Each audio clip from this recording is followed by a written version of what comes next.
সবাইকে স্বাগতম।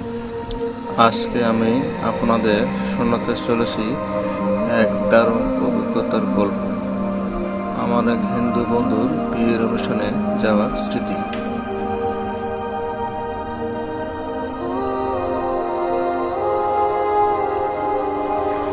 আমি সাধারণত ঢাকায় থাকি, কিন্তু এবার সুযোগ হলো ঢাকার বাইরে একটু ঘুরে আসার।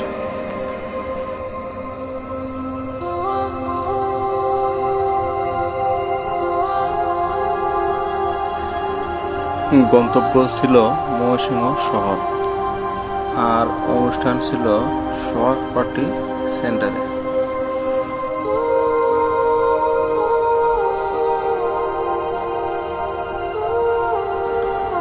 ঢাকা থেকে ময়মনসিংহের পথটা খুব বেশি লম্বা না হলেও জ্যামের কারণে সময় একটু বেশি লাগে।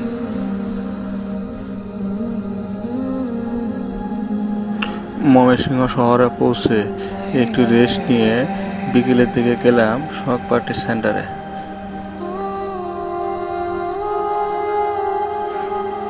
গেটেই দেখা মিলল বিয়ের চেনা সেই ঐতিহ্য আলোকসজ্জা, ফুলের মালা আর মিউজিকের এক অদ্ভুত সমন্বয়।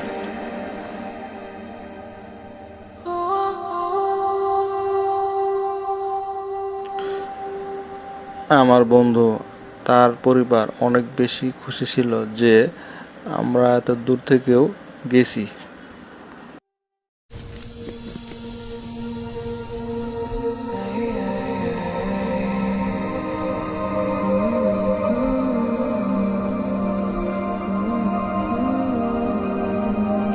বিয়ের অনুষ্ঠানটি ছিল হিন্দু রীতিনীতি অনুযায়ী।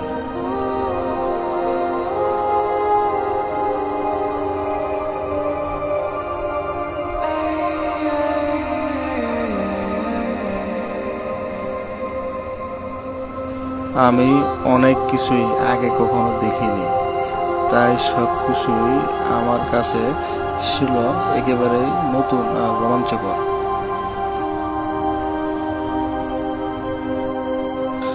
সবচেয়ে বেশি ভালো লেগেছে খাবার আয়োজন। কি যে মজা করে রান্না করেছে, নিরামিষ খাবার হলেও একেবারে স্বর্গীয় স্বাদ।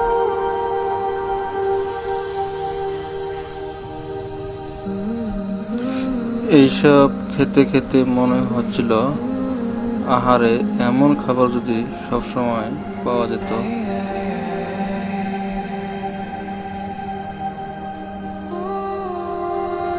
এরপর শুরু হলো সাংস্কৃতিক অনুষ্ঠান, গান, নাচ আর বন্ধুদের হাসি ঠাট্টা। বিয়ে মানে তো শুধু দুজনের বন্ধন না, এটা দুই পরিবার, দুই সংস্কৃতি মিলন।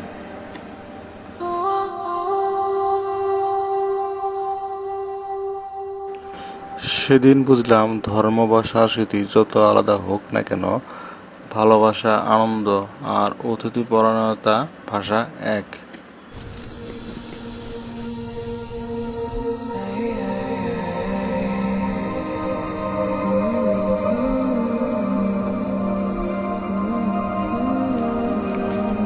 একটা বিষয় না বললেই নয়, সোহাগ পার্টি সেন্টার ছিল একেবারে টিপটপ।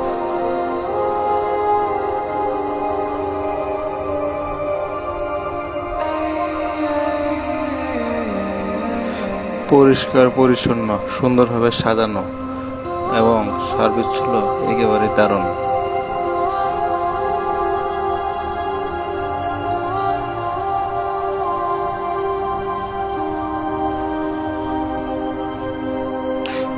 এমন জায়গায় অনুষ্ঠান হলে মনের আনন্দ দ্বিগুণ হয়ে যায়।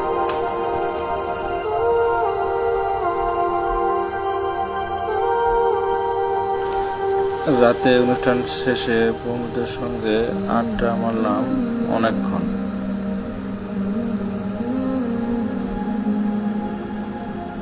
পুরান দিনের স্মৃতি রিফ্রেশ হয়ে গেল।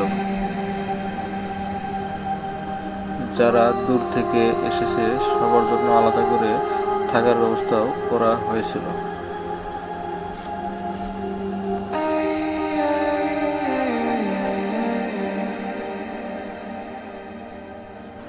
হিন্দুদের রীতিনীতি অনুযায়ী বিয়ের আগ মুহূর্তে বরকে আলাদা করে রাখতে হয়।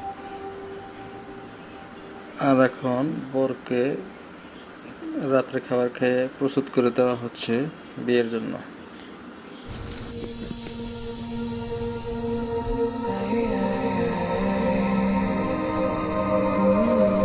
বিয়ের সব রীতি আমি আগে কখনো লাইভ দেখিনি। হিন্দুদের রীতিতে বিয়ের একেবারে আলাদা ধরনের অভিজ্ঞতা।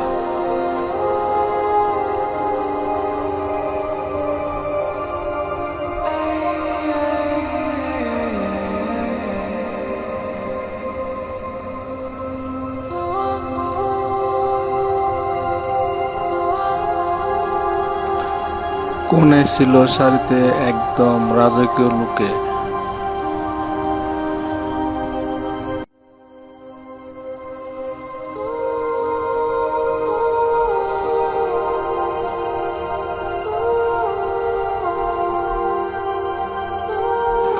সবচেয়ে বড় কথা, এমন একটা অনুষ্ঠানে গিয়ে বুঝলাম ধর্ম, ভাষা, কালচার আলাদা হতে পারে, কিন্তু ভালোবাসা, আনন্দ আর বন্ধুত্ব সবকিছু উপরে। আমরা একসাথে থাকলেও এই দেশটা আসলে সুন্দর।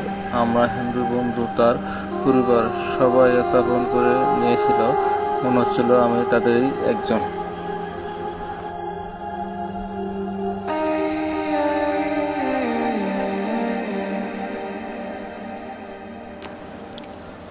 রাত গভীর হওয়ার পরও কেউ বিদায় নিতে চাইছিল না। পার্টি সেন্টারের বাইরে বন্ধুদের সঙ্গে দাঁড়িয়ে আড্ডা, চা, হালকা হাঁটা, এসবই তো জীবনের আসল রস।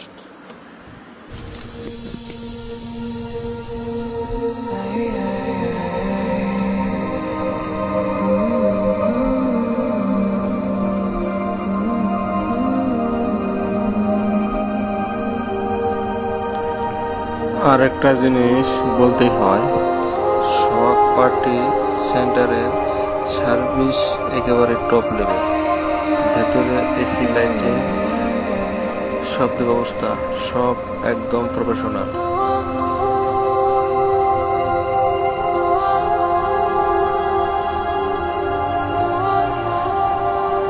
যারা ময়মনসিংহে বিয়ে বা অন্য অনুষ্ঠান করতে চাইছেন, আমি বলবো একবার ভেবে দেখতে পারেন। এত বড় আয়োজন, তাও এত গোছানোভাবে করা, সত্যিই প্রশংসনীয়।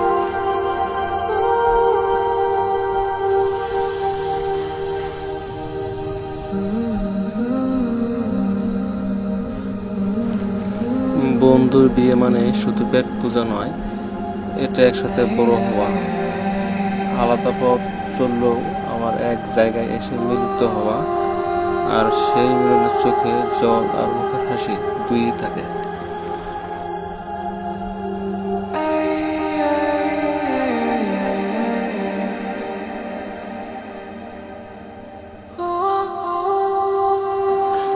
হিন্দু বিয়েতে পুরোহিত মশাই অনেক গুরুত্বপূর্ণ একটা অংশ। উনি কনেকে বিয়ের জন্য মন্ত্র পড়াচ্ছেন। উনি মূলত পুরো বিবাহ অনুষ্ঠান পরিচালনা করেন, মন্ত্র পড়েন, রীতিনীতি অনুসারে সবকিছু সম্পন্ন করান।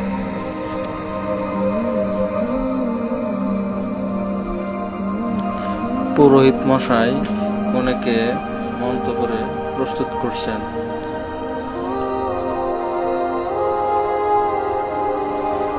ওনার সঙ্গে একবার কথা বললে জানতে পারলাম উনি নাকি প্রায় 25 বছর ধরে হিন্দু বিয়ে করাচ্ছেন। ময়মনসিংহ, টাঙ্গাইল, জামালপুর প্রায় সব জায়গায় গিয়ে এমন বিয়ে করিয়েছেন।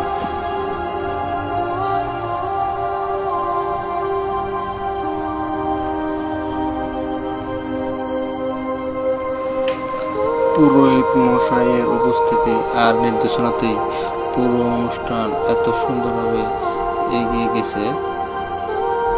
তার অভিজ্ঞতা, মিষ্টি ব্যবহার আর ঐতিহ্যের প্রতি শ্রদ্ধা সবকিছুই মিলিয়ে উনি ছিলেন সত্যি এক অন্যতম।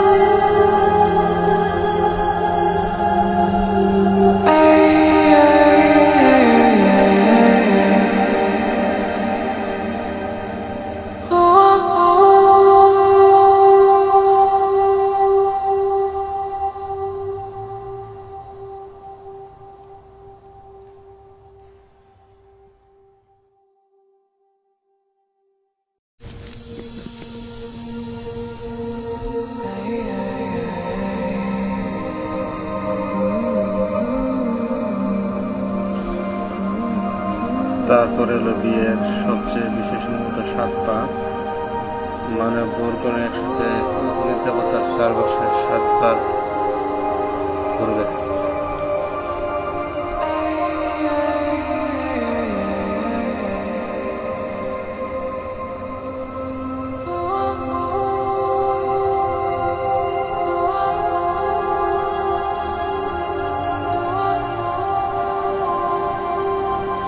মানে বর কনে একসাথে অগ্নি দেবতার 4 বছর 7 বার ঘুরে। প্রতিটা পাকের সাথে তারা একটা করে শপথ নেয়, সংসার ভালোবাসা থাকবে, একে অপরের প্রতি বিশ্বস্ত থাকবে, সুখে দুঃখে পাশে থাকবে, পরিবারের যত্ন নেবে আর জীবনের সব দায়িত্ব ভাগ করে নেবে।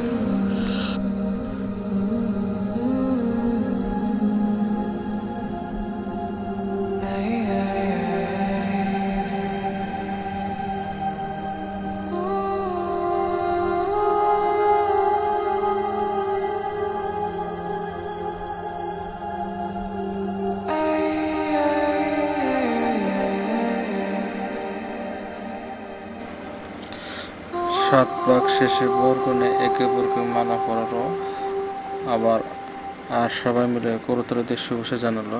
সত্যিই বলতে এটা শুধু বিয়ে নয়, এটা একটা স্মরণীয় মুহূর্ত, একটা পূর্ণতা।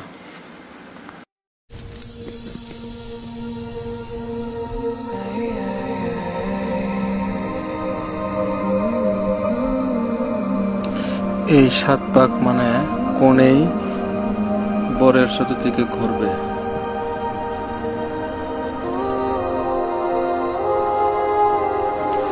এই 7 পাক হলো হিন্দু বিয়ের আসল বন্ধনের মূল শক্তি। একে বলে সপ্তপদী। প্রতিটা পাকের আলাদা মানে আছে।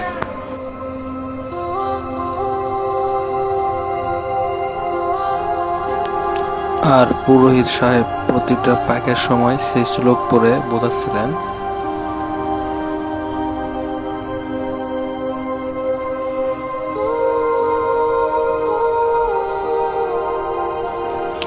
আমি প্রথমবার এত কাছ থেকে এই রীতি দেখলাম, আর সত্যি কথা বলতে খুব ভালো লেগেছে।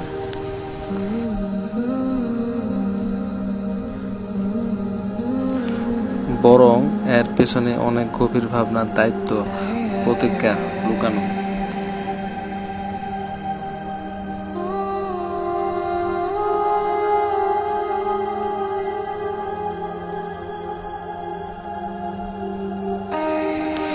তো বন্ধুরা, আজকের গল্পটা এখানে শেষ করছি। যদি ভিডিওটা ভালো লাগে তাহলে সাবস্ক্রাইব করতে ভুলবেন না। সাবস্ক্রাইব করে পাশে থাকুন, কারণ সামনে আরো অনেক মজার ভিডিও আসতেছে।